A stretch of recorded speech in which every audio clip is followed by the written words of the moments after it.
Welcome to Bedhampton Church. Contact us at www.bedhampton.church. But for now, let's continue that journey with this input.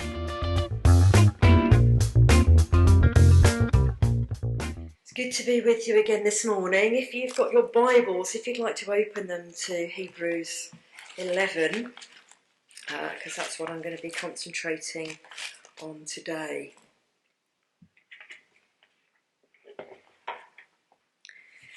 In the news sheet this week, Jill wrote about what she'd been speaking to you about last weekend.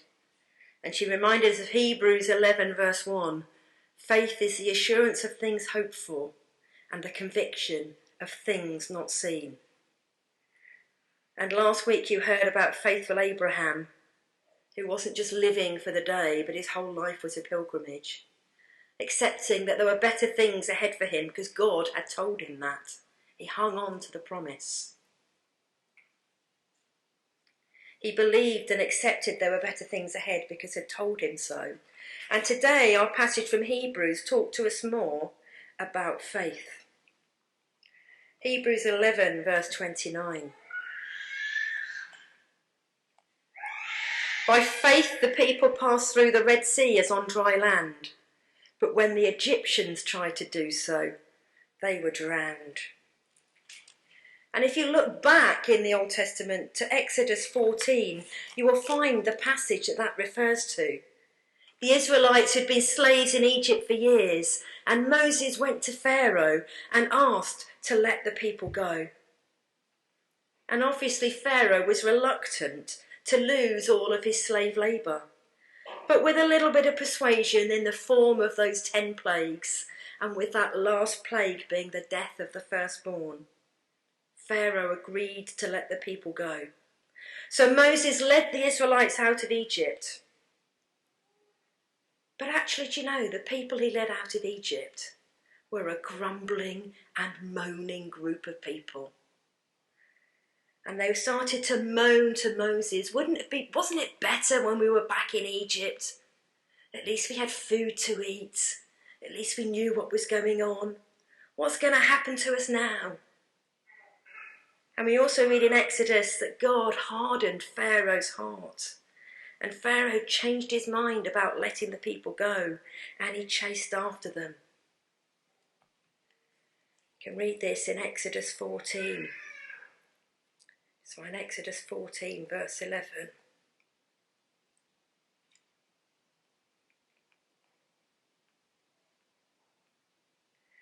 The Israelites said to Moses, "Was it because there were no graves in Egypt you brought us to the desert to die? What have you done by bringing us out of Egypt? Didn't we say, 'Leave us alone, let us serve the Egyptians'? It would have been better to serve the Egyptians than to die in the desert." But Moses stood firm. You see, he had faith in what God had promised.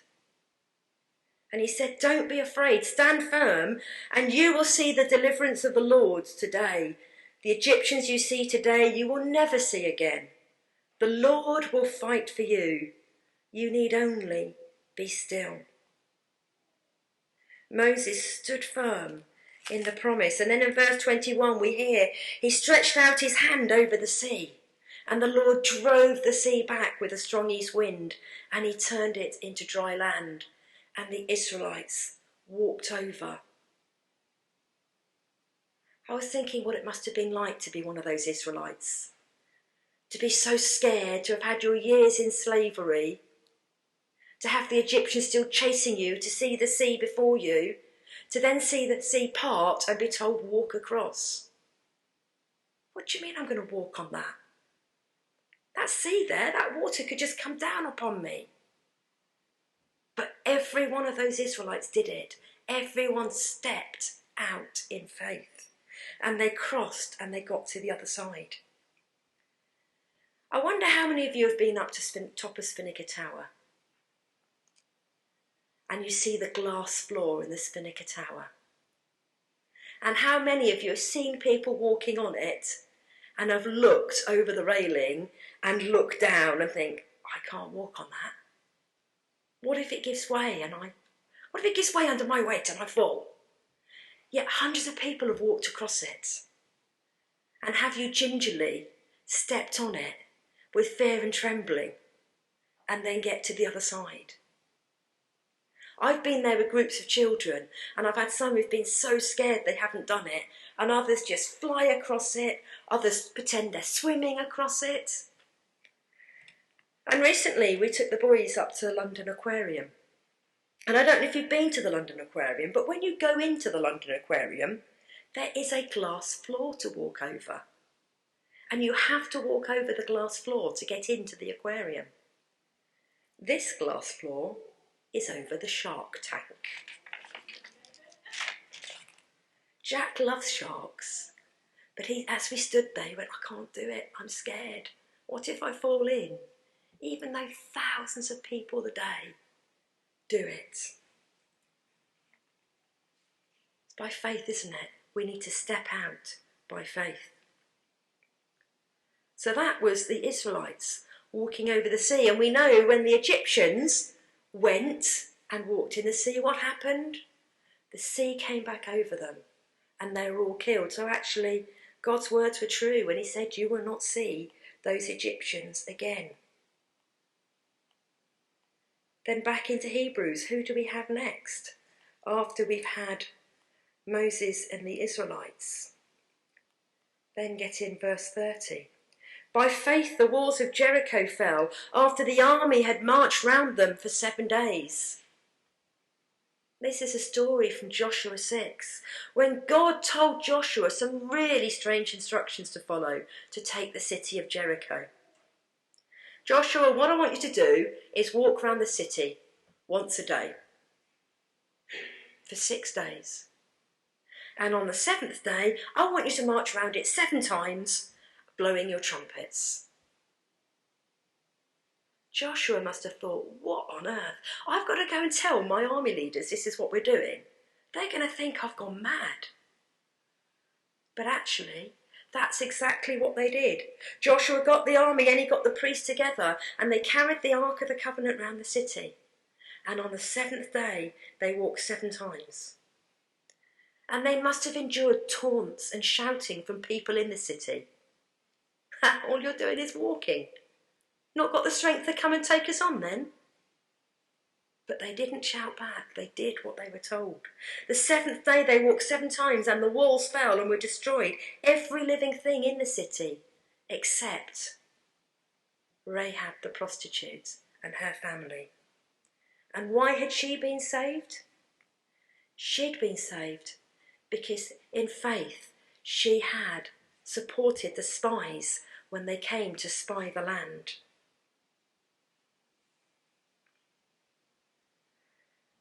I was imagining I was one of the soldiers walking round the city walls. Am I really trained just to walk around a city and do nothing? I'm trained to fight. Come on, Joshua, we're going to take Jericho. We've got them. But no. The priests and the soldiers stepped out in faith and the walls fell. Recently, I've been rereading a book called I Dare to Call Him Father by Bilqis Sheikh, who was a Pakistani Muslim woman who converted to Christianity after reading the Bible. And as I've been reading, I've been struck by how many times she stepped out in faith to follow God's call. Pakistani woman in 1966, professing to be a Christian. She put herself and her family in a really difficult position. In a Muslim state, saying you've converted from Islam to Christianity. Her family would have been within their rights in Muslim law, Islamic law, to kill her. And there were all sorts of death threats over her family. But she remained and she put her trust in God. And one of her prayers was to say, God, either protect me or give me the strength to endure what's coming. And she did have all sorts of death threats. And in the early 70s, she moved to America. She thought she was going for 4 months, but actually stayed there until 1987. when she returned to Pakistan to live closer to her family for the last 10 years of her life. And to me, she's a real example of how an ordinary person can live by faith. God spoke to her clearly. She listened to his voice, and she always tried to do his will. And as you read her books, there's times when she tried to do it her own way.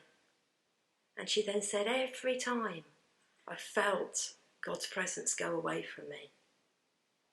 And I knew I had to come back and say, sorry, God, I will do it your way. I want to live in your presence. And the writer of Hebrews lists other heroes of faith he could have spoken about. Gideon, Barak, Samson, Jephthah, David, Samuel, the prophets. I'm sure you know about lots of those. I'm not sure if you know as much about Jephthah as you do about some of the others. But you can read about Jephthah in Judges 11. And just be careful what promises you make for God. Jephthah lost his daughter because of the promise that he made to God. Hebrews 11:29, these were all commended for their faith. Yet none of them received what had been promised, since God had planned something better for us.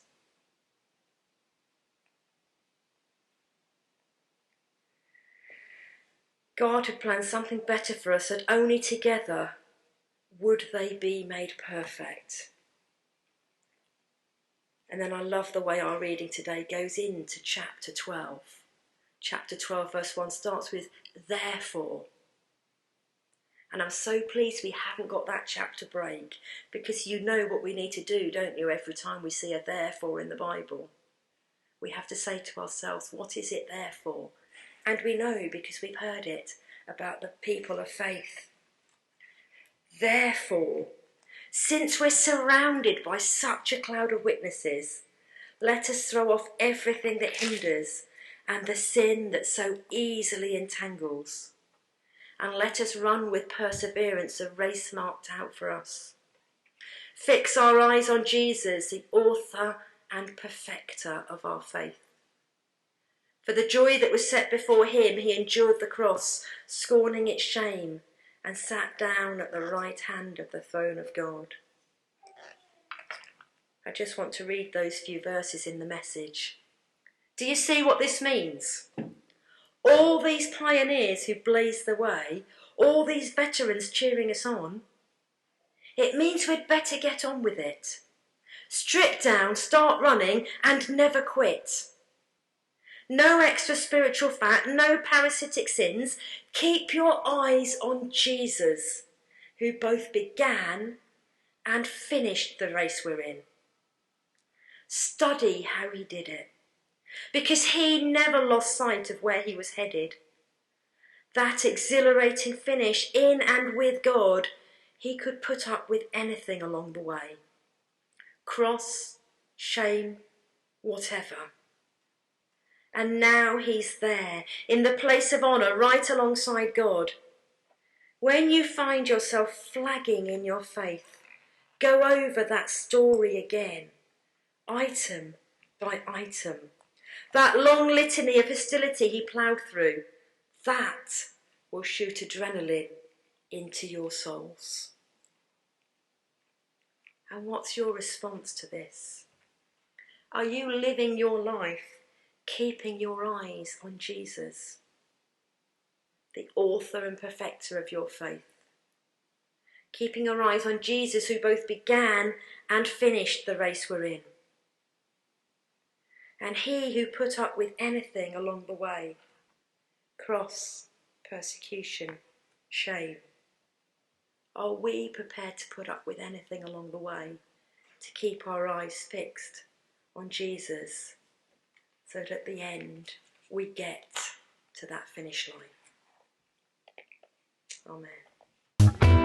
You have been listening to Bedhampton Church. Our prayer is that this helps you journey with Jesus and serve your community by sharing God's love and friendship. Subscribe and join us for more discussion at www.bedhampton.church. All material Creative Commons copyright. Contact us for more details.